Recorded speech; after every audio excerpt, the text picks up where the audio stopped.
В эфире еженедельная информационно-аналитическая программа «События недели». В студии Елена Лолуа. Здравствуйте. Эта неделя отмечена поездками президента Рауля Хаджимба по районам республики с целью обсудить с общественностью внутриполитические и социально-экономические проблемы в стране. Запомнились новые инициативы Нацбанка, а именно планы по выдаче потребительского кредита.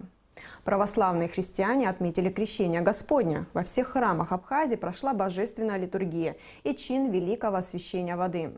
В крещенских купаниях в источнике Святого Василиска в селе Каман приняло участие традиционно большое количество верующих. А сейчас более подробно о некоторых событиях недели. Ирина Ашба расскажет, как прошли встречи президента Рауля Хаджимба с общественностью Ачимчирского, Гагарского и Гудаутского районов. Внутриполитическая ситуация в стране и положение дел в социально-экономической сфере государства обсуждалось на встречах президента Рауля Хаджимба с общественностью районов. Он побывал в Ачимчире, в Гагре и Гудауте. Поднималась тема помилования президентом грузинского террориста Георгия Лукава и акции протеста оппозиции. Президент говорил о конституционном праве на помилование, о том, что требования оппозиции об его отставке не будут приняты. Представители Совета старейшин Ачимчирского, Гагарского и Гудаутского районов выражали обеспокоенность сложившейся в стране ситуации. Мы же не даем возможности работать людям и правительству, и президенту не даем возможности. Если какой-то план, набросок сделать что-то, хотят завтра митинг, послезавтра митинг, через неделю митинг. Друг друга начали уже, руку подняли друг на друга. На встречах говорили и о социально-экономических проблемах в районах. Отмечали, что развитие села – это одна из главных задач, стоящих перед руководством страны, и что в этом направлении ведется большая работа. Рауль Хаджимба на встречах с общественностью дал оценку общественно-политической обстановки в Абхазии. Глава государства призвал все силы в стране к совместной работе.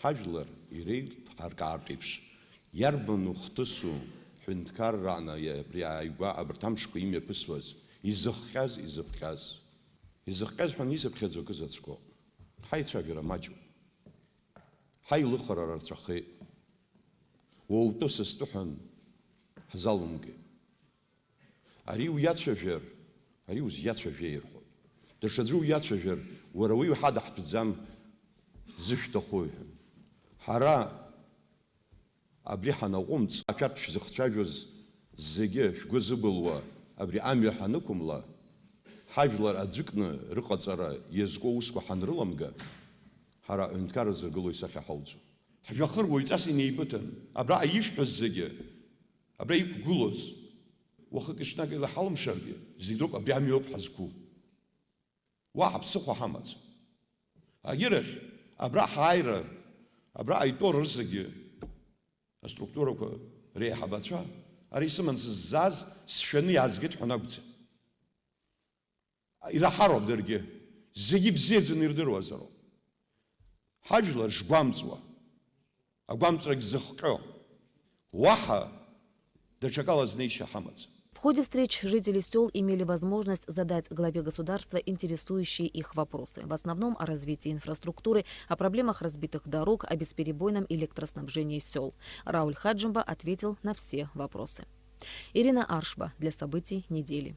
На этой неделе суд Гулрипского района Абхазии вынес решение по делу о побеге в 2016 году из Дранского СИЗО троих заключенных, осужденных за тяжкие и особо тяжкие преступления.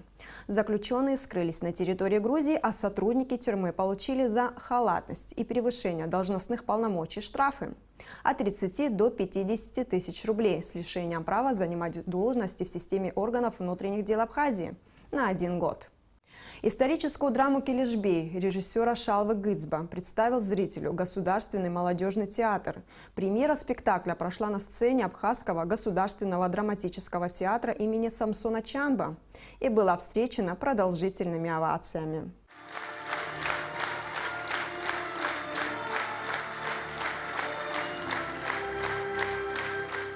Банк Абхазии на этой неделе предложил населению новую услугу. Гражданин, которому понадобится дополнительная денежная сумма, может воспользоваться потребительским кредитом от Сбербанка. Срок кредита – год, сумма 200 тысяч рублей, ставка 24% годовых. Мы пригласили в студию председателя Банка Абхазии Беслана Барателя. Будем говорить с ним о кредитной политике банка и о планах на 2018 год. Здравствуйте, Беслан Владиславович. Здравствуйте. Спасибо, что откликнулись на нашу просьбу прийти к нам в студию. Я бы хотела наш разговор начать с подведения итогов 2017 года. Если можно, коротко. Вот каким для Нацбанка был 2017 год и для всей банковской системы Абхазии? На самом деле я могу говорить лишь о предварительных итогах, поскольку год только закончился и сводятся все балансы, анализируются. Но картина в целом понятная, и можно сделать определенные выводы. И, безусловно, год был сложным, непростым, и была выражена сезонность, как никогда вот за вот эти предыдущие годы.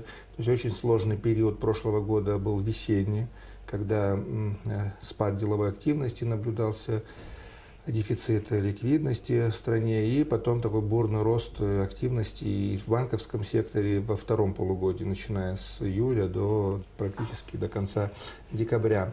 Безусловно, как и любой сегмент экономики, он бурлящий, происходят процессы, которые позволяют одним игрокам выйти вперед, другим игрокам как бы сдавать свои позиции, поскольку мы живем в рыночной экономике, и банковская система тоже находится в рыночной экономике, и банки находятся коммерчески в состоянии конкуренции. Поэтому для кого-то из банков год был удачнее, чем предыдущий год, для кого-то менее удачным. Но если говорить в целом о банковской системе, то если вывести за скобку сберегательный банк Абхазии, как особый банк, о котором я хотел бы поговорить отдельно, то в целом для банков год был хорошим. Если сложить прибыль коммерческих банков, не считая Сбербанк, который закончил с большим убытком год, то коммерческие банки все вместе заработали около 60 миллионов рублей. Это предварительные пока данные будут уточняться, да, значительно выше, чем в прошлом году.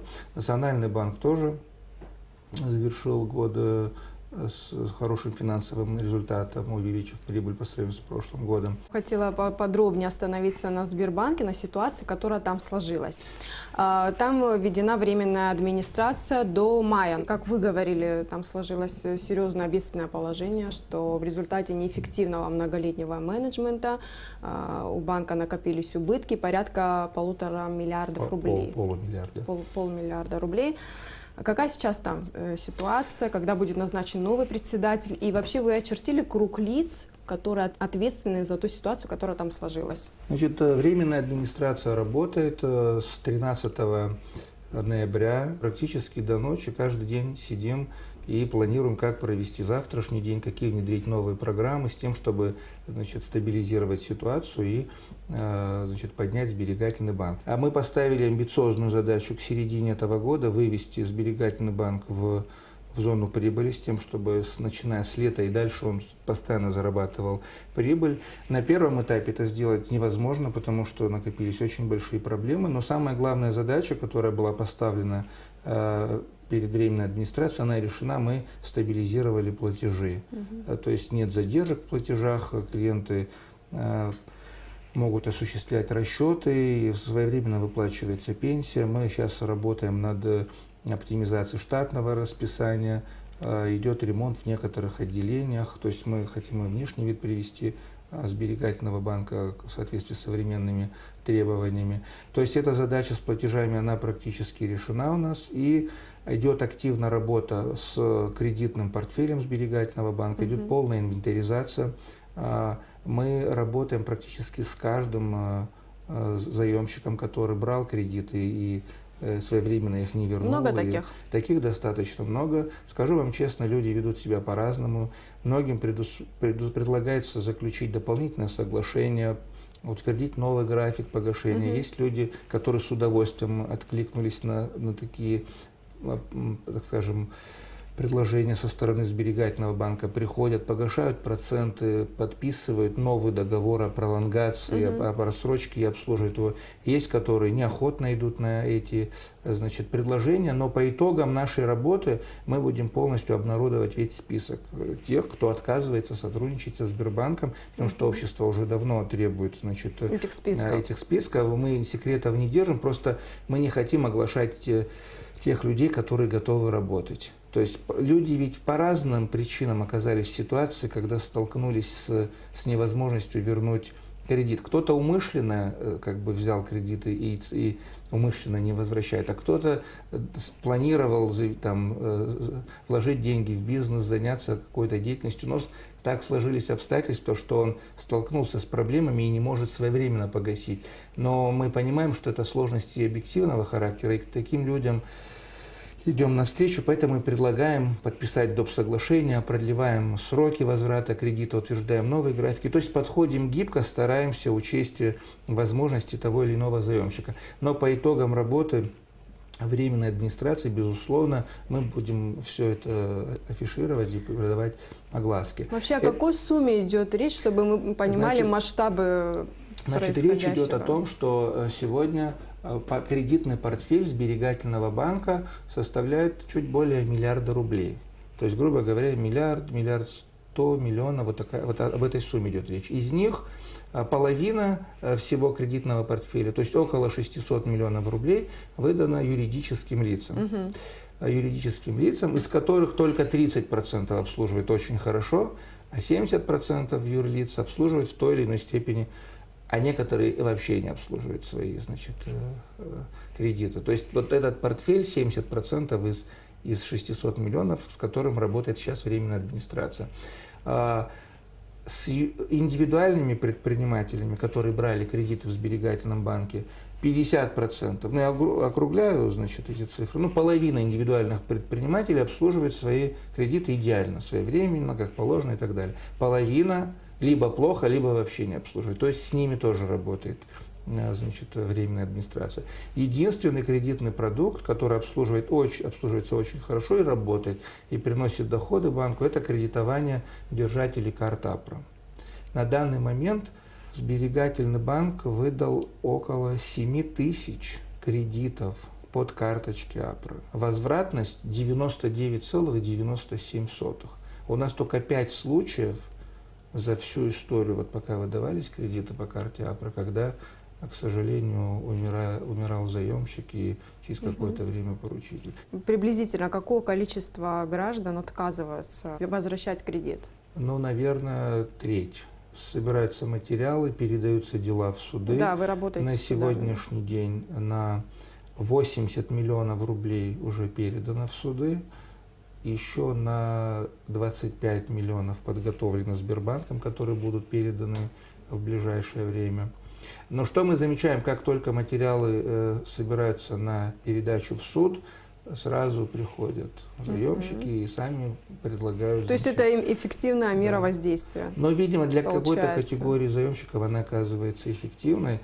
Но вот мы все-таки надеемся, что пока работает временная администрация, мы сможем смотивировать заемщиков вернуть деньги банку. Более того, вам скажу, в некоторых случаях, когда речь идет о совсем старых кредитах, кредиты, которые брались 10 лет назад, 15 лет назад и более, мы идем настолько гибко, что мы предлагаем, значит, реструктуризировать и тело, и списать часть процентов, которые...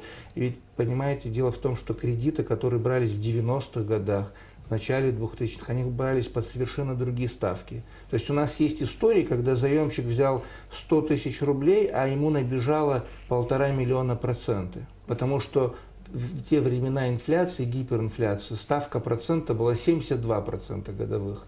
Плюс еще в двойном размере было установлено ему начисление там 140%. Естественно, это понятное дело, что заемщик не вернет такие суммы, и странно ожидать такого возврата. Вот в таких случаях в индивидуальном порядке сберегательный банк и администрация временная, она идет на уступки. Даже речь о том, что мы списываем проценты такие, если клиент, заемщик возвращает деньги банку, тело кредита, то есть то, что предоставлено было, то мы можем решением наблюдательного совета и списать такие проценты с тем, чтобы вернуть хотя бы ту сумму денег, которую когда-то банк предоставил заемщику. Когда вы планируете назначить нового руководителя Сбербанка? Ну, временная администрация введена в ноябре до 13 мая. Если понадобится, и мы увидим, что очень эффективно работает временная администрация, мы можем и продлить срок работы временной администрации. Если мы видим, что ситуация полностью стабилизировалась, все идет так, как мы ожидали от Сбербанка, то тогда в мае будет назначен руководитель. Мы об этом пока не думаем, потому что, по сути, сегодня работает целая команда, и команда всегда решает задачи эффективнее, чем один человек. То есть мы должны убедиться, что сложилась такая ситуация, что можно назначить руководителя и предоставить ему возможность самостоятельно работать, и процессы будут управляемыми. Кто будет определять, кто виноват в сложившейся ситуации в Сбербанке? Это все суд решает, никто больше, кроме суда, не может решать, кто виноват, а кто не виноват, потому что так мы видим неэффективный менеджмент, но умышленным или неумышленным, там осознанно, неосознанно, были нарушения серьезные или не были, все это решает суд, не временная администрация и не руководитель Нацбанка. Но Нацбанк будет обращаться в суд? Ну, безусловно, мы по итогам проведенной работы будем, если мы будем видеть признаки преступления, будем ставить вопрос о том, чтобы искали и наказывали виновного. У меня по теме Сбербанка все. Последнюю неделю очень активно обсуждают новую инициативу Сбербанка. С 1 февраля 2018 года предлагается новый кредитный продукт для физических лиц, потребительский. Само его название говорит о том, на какие нужды предоставляется этот кредит. Сумма кредита 200 тысяч рублей, предоставляется кредит на 1 год под 24% годовых. Скажите, почему именно вот такая процентная ставка? Значит, смотрите, какая ситуация. Когда была введена временная администрация, бизнес Сбербанка был разделен на две части. Одна часть – это работа со старыми историями, со старыми кредитами, с возвратом кредитов и так далее. А вторая часть, так скажем, бизнеса Сбербанка была направлена на то, чтобы банк смог зарабатывать деньги, как и любой коммерческий банк, и получать доход. Вот в рамках второго направления, проанализировав качество кредитного портфеля и увидев, что единственным продуктом, который работает сегодня в Абхазии, это не кредиты, которые предоставляются под залог недвижимости, они плохо работают. Очень сложно через суды отбирать имущество и реализовывать. Очень длительный, сложный процесс. Я, как говорил ранее, самым эффективным продуктом является предоставление кредитов под карточки. Поэтому было принято решение о том, что сберегательный банк на период, во всяком случае на период до работы администрации временно, а может быть и более, пока предоставлять будет кредиты только под обеспечение доходов, которые поступают на карту АПРА. С 1 декабря по сегодняшний день, ну буквально за 1,5 месяца, сберегательным банком выдано 1400 кредитов было. То есть 1400 человек получили кредит. Они небольшие, там 50, 60, 70 тысяч рублей, 100 тысяч максимум. Все зависит от дохода. Речь идет о программе получения кредита в размере 6 заработных плат, 6 пенсий. Значит, во всех районах Абхазии открыты, значит, отделения, где жители районов могут получать кредиты, обратившись в отделение Сбербанка. Ежедневно от 50 до 100 человек по Абхазии получают эти кредиты, но, скажу вам сразу, в порядке очереди. Кредит предоставляется под 2% в месяц. Получается 24 годовых, но на самом деле заемщик 24 годовых не платит, потому что кредит может быть взят на 3 месяца, на полгода. Второй кредит, который под 4% в месяц. У нас есть люди, которые желают получить кредит буквально на следующий день. Вот они сегодня приходят и завтра утром хотят получить кредит вне очереди и готовы за это заплатить. Вот они платят 4% в месяц, получается 48%. Но почему появилась идея, значит, оказать новую услугу и изобрести новый банковский продукт кредитования до 200 тысяч рублей? По программе, которая начнется с 1 февраля, любой человек, даже не, будучи не клиентом Сбербанка, во-первых, и во-вторых, даже не имея карты АПРА, может обратиться в Сбербанк для того, чтобы получить кредит в размере до 200 тысяч рублей. Что предлагает сберегательный банк, требует? Это поручительство 2 лиц, которые являются клиентами сберегательного банка. Один из которых должен быть пенсионером, другой может быть бюджетником. Почему была сформулирована именно вот эта цифра 24%? Дело в из том, чего что, вы из чего она исходила? Да. Дело в том, что, вот расскажу как бы экономику этого вопроса. Дело в том, что у сберегательного банка сегодня денег нет, чтобы массово предоставлять кредиты, даже несмотря на то, что они возвращаются идеально хорошо. И несмотря на то, что есть колоссальный спрос. Встает вопрос, где сберегательному банку Абхазии сегодня взять деньги, чтобы предоставлять кредиты населению. Значит, как и любой банк, банк должен привлекать ресурсы. Привлекать. Как он может привлечь? Первый и главный способ – это вклады. Значит, классическая ставка, самая распространенная, которая была в Сбербанке до недавнего времени, это 10-12% годовых. То есть, по сути, 1% в месяц. И под эту ставку, под 10-12%, наше население неохотно приносит деньги в банк. Соответственно, у банка нет денег и ресурсов, чтобы предоставлять, значит, кредиты населению. Поэтому администрация Сберегательного банка объявила программу «Новогодние вклады». Может, вы слышали об этом? Сберегательный банк объявил, что с 1 декабря по 31 января этого года принимает вклады от населения под 18% годовых. Это очень высокая ставка. Сегодня в России вклады 7, 8, 9% в год. А в Абхазии получилось 18% годовых. Так вот, эта ставка 18% годовых стала интересной для наших граждан. Под эту ставку с 1 декабря по сегодняшний день вкладчики принесли в банк, вложили 187 миллионов рублей. Может продолжить и потом эту И вот что инициативу? получается? Банк получил 187 миллионов, который может предоставлять в качестве кредитов. Так вот эти деньги идут на кредитование граждан. Но дело в том, что сам банк привлекает вклады под 18%. То есть получается, что дешевле или по 18 он уже не может предоставлять. Поэтому 6% это годовых, это та маржа, которую банк зарабатывает на оказании таких посреднических услуг. Поэтому и появилась ставка 24. К 31 января у нас эта программа заканчивается, привлечение вкладов. Потом пойдут стандартные ставки. Если мы увидим, что спросом пользуется программа, что кредитами, несмотря на то, что ставки высокие, 24%, но мы увидим, что денег не хватает, то, видимо, Сберегательный банк продолжит эту акцию, привлекать новые ресурсы под 18% с тем, чтобы, значит, оказать такие услуги, предоставлять новые продукты для граждан. Значит, если бы этого не было, смотрите, какая ситуация. Если бы сегодня Сберегательный банк реализовывал бы программы не по 24% годовых, а под 12% или под 18%, как, естественно, наши граждане и большинство людей хочет получить подешевле. Чем бы это закончилось? Закончилось бы тем, что в Сберегательном банке не было бы достаточно денег, чтобы предоставлять кредиты, а желающих брать кредит было бы еще больше, чем сегодня, потому что ставки были бы дешевле. И образовался бы на рынке дефицит кредитов.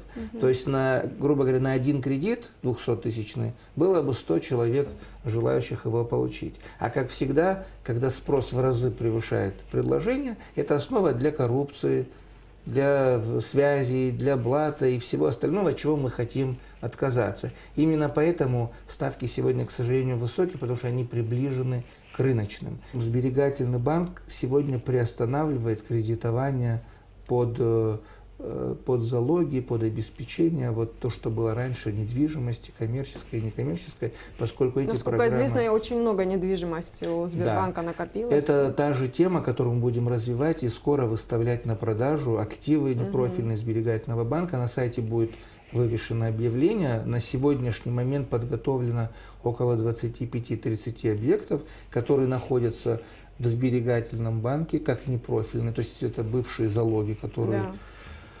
были отобраны у заемщиков. И, естественно, Сберегательный банк должен избавляться от непрофильных активов с тем, чтобы появились, опять же, новые ресурсы для того, чтобы предоставлять новые продукты для наших граждан. Здесь есть еще и другая сторона медали, о которой говорят граждане. К примеру, человек взял кредит и не рассчитал свои финансовые возможности и не смог погасить в срок, не выплатил эти деньги. Да. Получается, что этот кредит повисает на несчастном пенсионере, которому придется в течение определенного периода времени выплачивать за своего близкого вот этот кредит.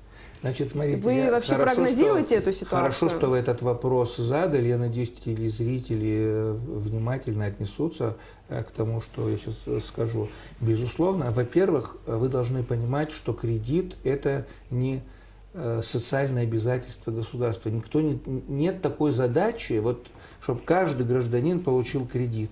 Вот как вам объяснить, что это не социальная функция, социальная функция зарплату выплатить, пенсию выплатить и так далее. Кредит – это то, что человек берет добровольно.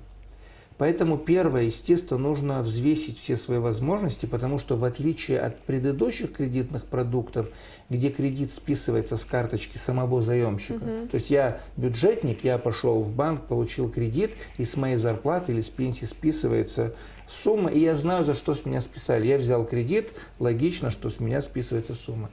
Вот кредит потребительский до 200 тысяч рублей, он принципиально отличается от предыдущих. Чем он отличается? Заемщик, который получает кредит, он должен обслуживать его самостоятельно. То есть он должен сам приходить в банк, своевременно оплачивать проценты, своевременно погашать тело в соответствии с графиком, который утвержден со Сбербанком. И вот здесь, конечно, очень актуально то, о чем вы говорите.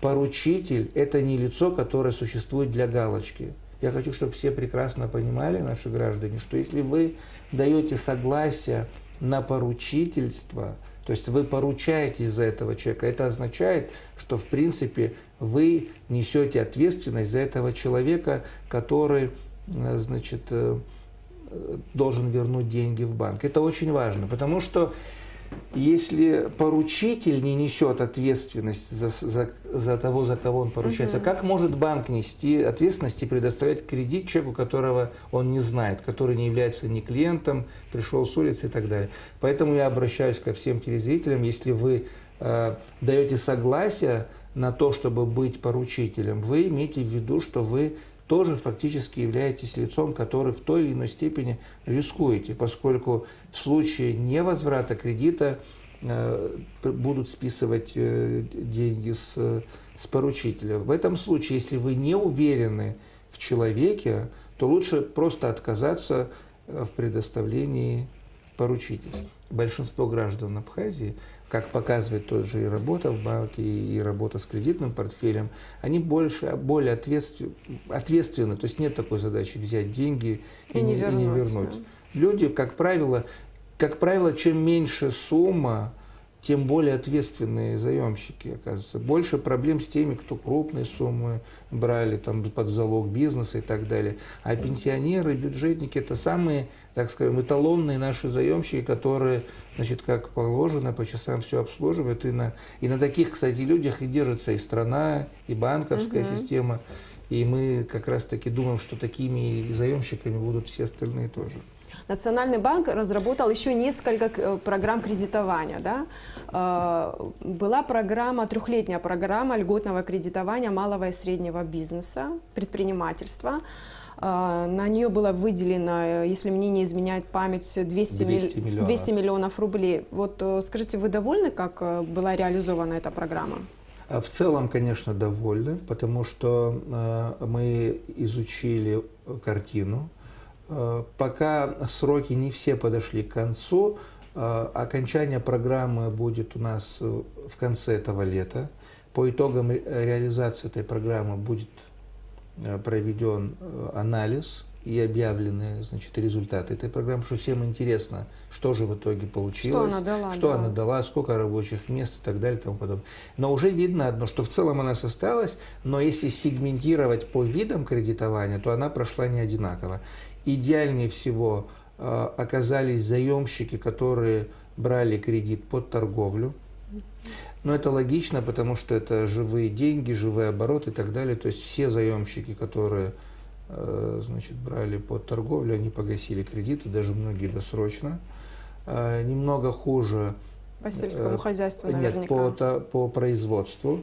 Потому что, кстати, были случаи, когда мы пролонгировали кредиты.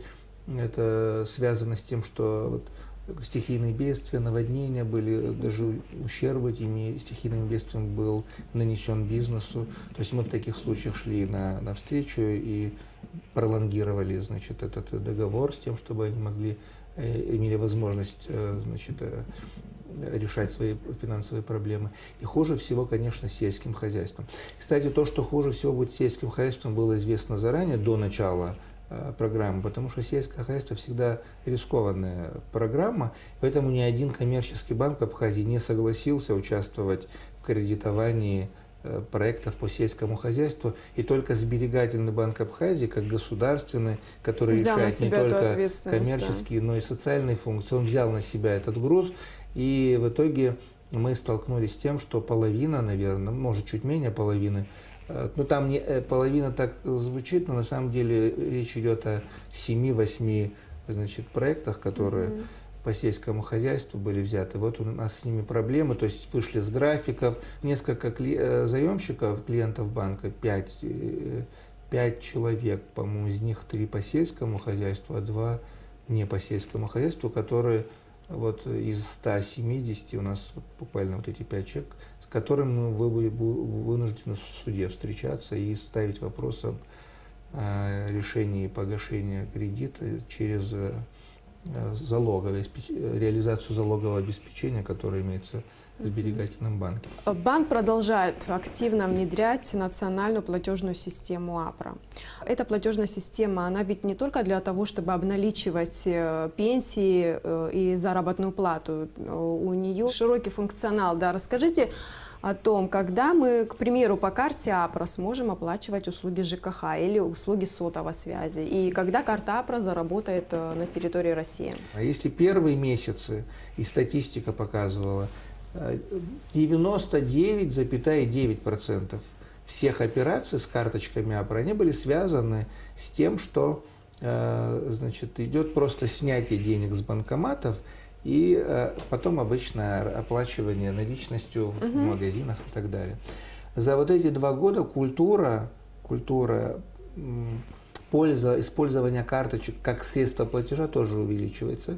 Сегодня уже ежедневно от 200 до 300 человек, держателей карт АПРА, расплачивается ими в магазинах, в ресторанах с помощью и так далее. С помощью посттерминалов. То есть этот процесс достаточно быстрыми темпами набирает обороты. Кстати, мы на сайте Нацбанка вывешивали новость. Впервые в истории национальной платежной системы, вот в эти новогодние праздники, количество транзакций, но это за счет туристов, которые приехали, но тем не менее, количество транзакций по оплате через посттерминалы в ресторанах, в магазинах и так далее превысило количество операций по снятию денег в банкомате. То есть какие-то переломные моменты наступают. То, что касается, значит, возможности оплаты картой АПРА на территории Абхазии, здесь ведь проблема не только на стороне карты АПРА. Вот, например, очень много зависит от того, сам продавец и сама организация, которая оказывает услуги, готова ли она продавать эти услуги через карту АПРА. То есть, когда сам клиент готов к этому, задача решается намного быстрее. Поэтому эти процессы тоже активно развиваются, и в ближайшее время, помимо того, что в Абхазии будут увеличиваться точки, где можно расплачиваться картами, вот мы ожидаем, что еще на 1000 посттерминалов больше будет установлено на территории Абхазии в этом году. Помимо этого, у нас заключен договор с системой «Контакт», системой денежных переводов, в соответствии с которым до конца года, да, может и значительно раньше даже, появится такая возможность, как пополнение карты АПРА из-за границы. Помимо этого активно ведется работа с НСПК, Российская национальная платежная система, карта МИР активно внедряется в России. По нашим прогнозам, к концу лета карты МИР будут работать в Абхазии и карты АПРА будут работать в России. Мы надеемся не только в России, а и в тех же странах, где и, значит, используется карта МИР. Еще какие задачи ставит перед собой Нацбанк в этом году? Ну, если говорить о Национальном банке, то, конечно, самая большая задача у нас это вывести сберегательный банк в зону прибыли. Поэтому основные усилия основные усилия Национального банка будут направлены на сберегательный банк. Я думаю, что это такая мега-задача, которая будет решаться в течение всего 2018 года. И я очень надеюсь, как я говорил ранее, к лету и начиная с этого лета и далее, то сберегательный банк будет банком, который эффективно конкурирует и станет одним из самых прибыльных в Абхазии. Спасибо, что вы пришли к нам в студию и ответили на вопросы, которые, в принципе, интересуют очень многих граждан нашей страны. Спасибо. Спасибо, до свидания. До свидания. Уважаемые телезрители, у нас в гостях был председатель Банка Абхазии Беслан Барателя. Мы подробно поговорили о ситуации в Сбербанке после того, как там была введена временная администрация. Какие меры применяются банком по взысканию задолженности по кредитам, о развитии национальной платежной системы АПРА.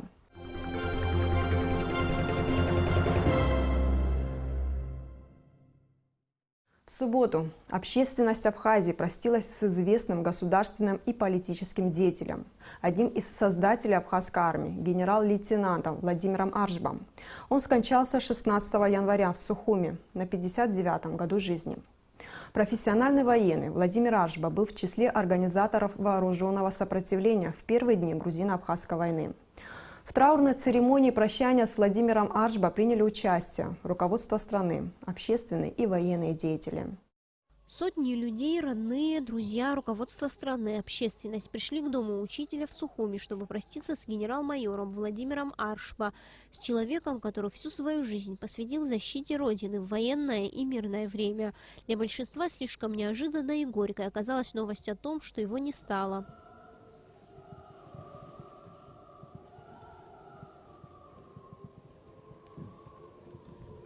Владимир Аршба был одним из тех, в ком сочетались такие качества, как незаурядный ум, смелость, честь и совесть. За внешней мягкостью скрывался необычайно чуткий и в то же время сильный характер. Владимир Георгиевич, кроме того, что он был военный человек, профессионал своего дела, он был очень принципиальный, строгий, но в то же время он был мягким, совестливым человеком, был настоящим абхазом и очень щадил своих подчиненных.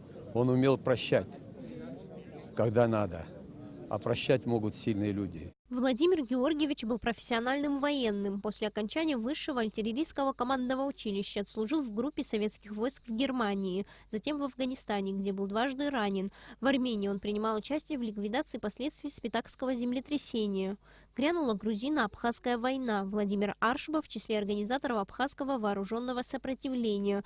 С 11 октября 1992 года исполняющий обязанности министра, а спустя несколько месяцев и министр обороны Абхазии. Кроме того, что первый министр обороны, он умудрился за короткое время создать оборонительный штаб. Человек был умом и стержнем многих операций, особенно последняя наступательная. Его присутствие многих воодушевляло, кроме того, своим спокойствием. Даже его однополчане, бывшие его подчиненные по Афгану, ребята говорили, которыми он нас познакомил, никогда не было, чтобы он громко повышал голос, уверенность его действий. Всегда был убежден, то, что он делает, это и есть правильно в боевых операциях. Всегда улыбчивый, рассудительный, с хорошим чувством юмора, Владимир Георгиевич мог найти общий язык со всеми. До конца своих дней он был верным товарищем для многих однополчан. Я с ним знаком с войны, с началом боевых действий. Я с ним встретился, и с тех пор я его знал. Он был прежде всего теплый человек, а потом уже военный. Мы, например, не слышали, чтобы он на кого-то голос поднял. С кем-то он не так поступил, как, допустим, по-человечески подобает человеку. Ранения, полученные на войне, будни в окопах, отразились на здоровье Владимира Аршба. Мужественный и бесстрашный полководец Абхазии. Так о нем говорят друзья, и так запомнит его народ. Безвременная смерть славного сына абхазского народа, истинного патриота своей страны, отважного воина и командира с глубокой болью и скорбью воспринято всеми нашими согражданами, ветеранами войны, добровольцами, матерями погибших. Не было конца потоку людей, которые хотели провести в последний путь человека, смелого, отважного и родного. Владимир Аршпа похоронен в селе Ачадара. Царье Смыра, Стамур Гожба для событий недели.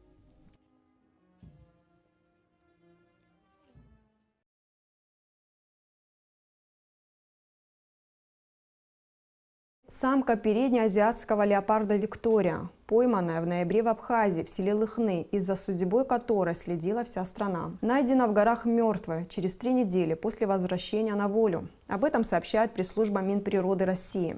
Каких-либо повреждений у животного не обнаружено. Сопоставив эти данные и маршрут перемещения кошки с помощью спутникового слежения, учитывая отсутствие неблагоприятных погодных условий и наличие достаточной кормовой базы, специалисты пришли к выводу, что гибель леопарда произошла в результате неудачной охоты на крупного зверя. Говорится в сообщении. Специалисты назвали гибель самки большой потерей для программы по восстановлению переднеазиатского леопарда на Кавказе. На сегодня это все. Я с вами прощаюсь. Всего вам доброго. До новых встреч в эфире.